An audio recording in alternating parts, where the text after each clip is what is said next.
perché finalmente noi eravamo una compagnia italo-americana. Liri, io riunisco le tue compagnie, voi americani e inglesi andate via. Gli inglesi e gli americani capirono e se ne andarono.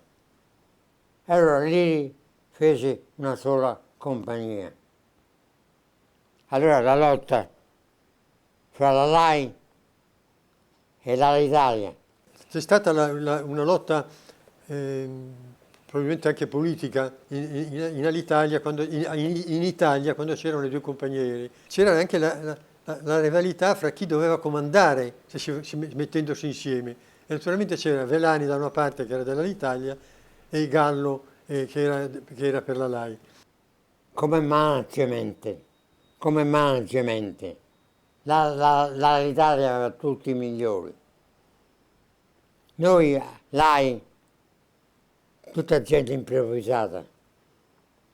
E allora la fusione avvenne che la LAI fu assorbita dall'Alitalia.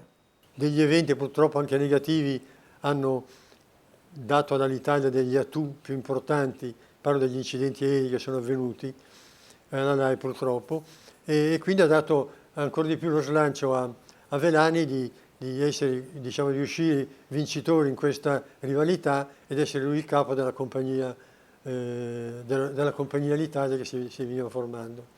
Noi altri purtroppo la LAI è stata assorbita dall'Alitalia perché 2 anni prima ha perso un DC-6, uno a Parigi e uno a New York, nell'arco di 2 anni.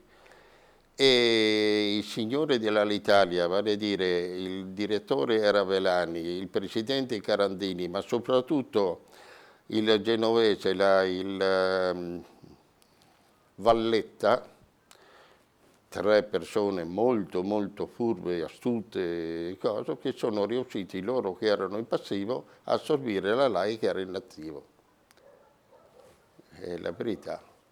Sono stata accolta abbastanza bene. Certo, passare dalla signora Veceglio alla signora Fanelli è stato un po' duro, perché la prima era un po' una sorella, una mamma, la signora Fanelli era molto severa, controllava i guanti, le unghie, gli orecchini, comunque è passato tutto bene, insomma. Una volta fui chiamata dalla signora Fanelli, perché poi quando non c'era qualche cosa che andava, chiamavano, perché a quel tempo praticamente c'è stata la trasformazione, è venuta la minigonna, ecco, è venuta la minigonna per cui a noi ci hanno permesso di accorciare, certo non a minigonna così, no, accorciare, perché portavamo delle gonne sotto il ginocchio, chi le ha fatte al ginocchio, io le ho fatte sopra il ginocchio qui, per cui sono stata chiamata dalla signora Fanelli,